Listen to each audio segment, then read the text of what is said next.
నమస్తే, welcome to Bharat spice channel. ఇవాళైతే మంచి రెసిపీ తీసుకొచ్చేసానండి. ఈవినింగ్ స్నాక్ అనమాట. అంటే ఈవినింగ్ స్నాక్ లాగే కాదు, బ్రేక్ఫాస్ట్ లాగా తీసుకోవచ్చు. పిల్లలకైతే మన లంచ్ బాక్స్లోకి కూడా ఎప్పుడు రైసే కాకుండా ఈ విధంగా శాండ్విచ్ చేసి మనం పంపించారంటే పిల్లలు కూడా బాక్స్ అనేది మిగిలించకుండా హ్యాపీగా ఖాళీ చేసేస్తారనమాట. అంత బాగుంటుంది. చాలా ఈజీ అండి అసలు చేసుకోవడం. చాలా వెరైటీస్ చేయొచ్చు మనం బ్రెడ్ తోటి. అలా వీటిలో ఒకటి నేను తయారు చేసి మీకు చూపిస్తాను. ఒక మంచి ఐడియా వస్తుంది మీకైతే. ఇక్కడ చూసేద్దాం వీడియోలో. ఇక్కడ స్టవ్ వెలిగించేసి కడాయి పెట్టేసుకుంటున్నానండి. తగినంత ఆయిల్ అనేది వేసుకుంటున్నాను. ఆయిల్ అనేది హీట్ ఎక్కిన తర్వాత ఇక్కడ సన్నగా పొడవుగా తరిగిన ఉల్లిపాయలండి. నేను ఎక్కువ క్వాంటిటీనే తీసుకుంటున్నాను అనమాట. ఒక 2 పెద్ద ఉల్లిపాయలు అనేవి 2 నుంచి 3 పెద్ద ఉల్లిపాయలు తీసుకొని సన్నగా పొడవు కట్ చేసుకున్నాను. అలాగే క్యాప్సికమ్ కూడా ఎక్కువ క్వాంటిటీనే తీసుకున్నానండి. సన్నగా కట్ చేసుకుని చాలా చిన్న చిన్న పీసెస్ కట్ చేసుకున్నాను. టొమాటో కానీ అలాగే క్యాప్సికమ్ కానీ ఇవన్నీ కూడా ఒకేసారి ఆ కడాయిలో వేసేసుకొని ఫ్రై చేసుకుందాం అనమాట. ఎక్కువగా మాత్రం ఎప్పుడు కూడా ఫ్రై చేయొద్దండి. ఇలాంటి మనము చేసుకునేటప్పుడు స్నాక్స్ ఇలాంటివి చేసుకునేటప్పుడు ఎప్పుడైనా సరే ఫాస్ట్ ఫుడ్లో కానీ ఇలాంటివి ఎక్కువగా ఫ్రై చేయకూడదు అనమాట. 3 నుంచి 4 నిమిషాల పాటు ఉడికితే సరిపోతుంది. అంటే మెత్తబడిపోతే సరిపోతుంది అనమాట. మనం ఎప్పుడైనా ఫాస్ట్ ఫుడ్ సెంటర్లో తినేటప్పుడు ఓవర్గా ఎప్పుడు కుక్ చేయారండి. బయట స్ట్రీట్ ఫుడ్ తినేటప్పుడు కూడా అట్లాగే ఉంటుందన్నమాట. ఇక్కడ వచ్చి రుచికి సరిపడా సాల్ట్ అనేది వేసుకొని కలుపుకున్నారంటే ఫాస్ట్గా ఉడికిపోతే మెత్తగా అయిపోతాయి అన్నమాట. నేను మీడియం టు లో ఫ్లేమ్లో పెట్టుకొని ఫ్రై చేసుకుంటున్నాను మాడిపోకుండా. మీకు ఉంటే క్యారెట్ కూడా వేసుకోవచ్చు. ఇక్కడ కారం మీకు చూసుకొని ఎంత తినగలిగితే అంత వేసేసుకోవాలండి. ఇక్కడ చాట్ మసాలా కూడా వేసుకుంటున్నానండి. 1 టీ స్పూన్ అనేది వేసుకుంటే సరిపోతుంది మీకు. పిల్లలు ఉన్నప్పుడైతే కారం తగ్గించి వేసుకుంటేనే మంచిది. పెద్దవాళ్ళం తింటే కొంచెం ఎక్కువగానే తింటాము.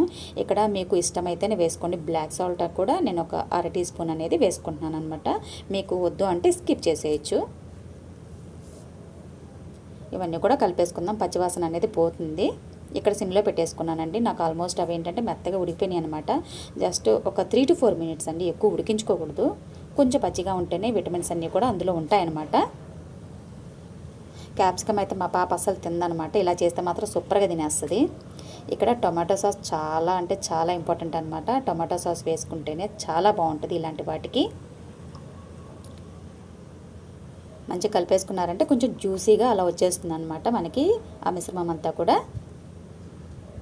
ఇప్పుడు అది రెడీ అయిపోయి పక్కన పెట్టేసుకుందామండి. స్టవ్ వెలిగించి ఒక చిన్న ప్యాన్ అనేది పెట్టేసుకున్నాను. నేను పెట్టేసుకొని ఆయిల్ అనేది వేసుకున్నానండి. నేను ఇక్కడ బ్రెడ్ స్లైసెస్ అనేది ఒక 2 ఆ ప్యాన్లో పెట్టుకొని అటు ఇటు 2 వైపులా కాల్చుకోవాలన్నమాట. టోస్టర్ ఉంటే టోస్టర్ పైన మీరు చేసుకోవచ్చు. అది లేదు కాబట్టి నేను ఇలా ప్యాన్లో ఇలా 2 వైపులా కాల్చుకుంటున్నాను అనమాట.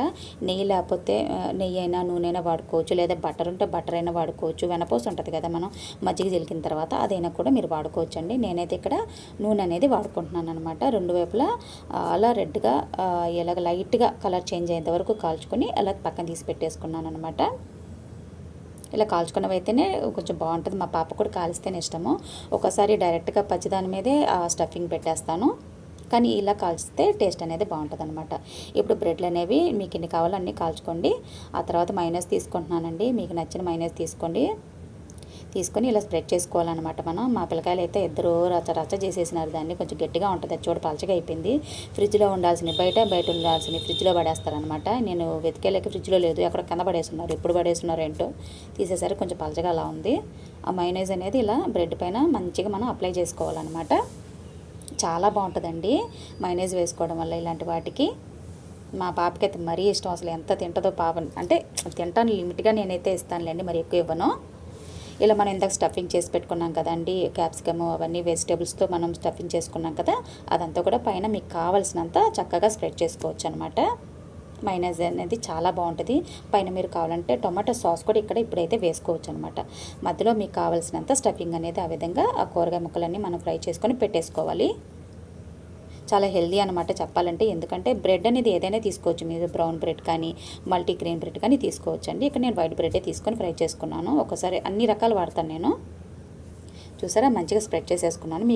మీకు నచ్చిన కూరగాయలు అనేవి వేసుకోవచ్చు అనమాట. ఇక్కడ మళ్ళీ ఇంకో బ్రెడ్ స్లైస్ తీసుకొని మైనస్ అనేది ఇలా అప్లై చేసుకొని ఆ పైన కవర్ చేస్తున్నాను అనమాట. శాండ్విచ్ లాగా ఇలా కవర్ చేసుకొని మీరైతే తినేయడమేనండి. మీరు స్నాక్గా ఈవినింగ్ పిల్లలు స్కూల్ నుంచి రాగానే ఇలా చేసి పెట్టారంటే ఎంత ఇష్టంగా తింటారోనండి పిల్లలకి. చాలా అంటే చాలా ఇష్టము. కూరగాయలు కాబట్టి అసలు పిల్లలు కొన్ని కూరగాయలు తినరు. ఈ విధంగా ఇలా చేసి పెట్టేశారంటే బాగా తినేస్తారు. మా పాపకైతే భలే ఇష్టం. సూపర్ అంటే సూపర్గా ఉందండి. మీరు కూడా ట్రై చేసి మీ పిల్లలకైతే తినిపించండి. వాళ్ళకి భలే నచ్చేస్తుంది అనమాట. Thank you.